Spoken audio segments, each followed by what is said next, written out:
अगर आप लोग अभी भी अपने बच्चों को स्लीप ओवर के लिए भेजते हैं, तो ये वीडियो शायद आपका माइंड चेंज कर दे, क्योंकि मैं अपने बच्चों को स्लीप ओवर के लिए कभी नहीं भेजती, ना मैं किसी और के बच्चे लेकर आती हूँ। और उसके काफ़ी सारे रीज़न हैं। पहला रीज़न है ट्रस्ट। अब आप बोलोगे कि हमें तो पूरा ट्रस्ट है, वो हमारे लॉन्ग टर्म फ्रेंड्स हैं, हमारे रिश्तेदार हैं, हमें पूरा यकीन है, ऐसा कुछ गलत नहीं है।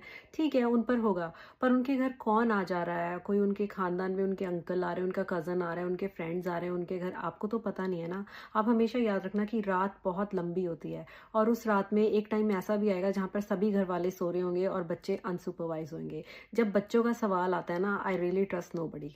दूसरा रीज़न है इनकन्वीनियंस। आपको नहीं पता अगले के घर की क्या इन्वायरमेंट है, क्या एटमॉस्फेयर है, कौन सा एसी टेम्परेचर वो यूज़ करते हैं, रजाई लेते हैं कि नहीं लेते, बच्चे को बर्फ़ वाला ठंडा पानी पिलाते हैं, तला हुआ खाने को देते हैं, क्या करते हैं। अक्सर मैंने देखा है कि बच्चे स्लीप ओवर से नेक्स्ट डे कई बार बीमार होकर आते हैं और उनको स्कूल की छुट्टी कर जानी पड़ जाती है। तीसरा रीज़न है कंपैटिबिलिटी। नॉर्मली बच्चे आपस में कंपैटिबल होते हैं, पर बहुत ज़्यादा चांसेस होते हैं कि उनकी लड़ाई हो जाए। बच्चे एक दूसरे को मीन चीज़ें कह देते हैं रात में लड़ते लड़ते, फिर आपका बच्चा मुंह सुजा के सोता रहे वहां पर और आपको पता भी नहीं होगा।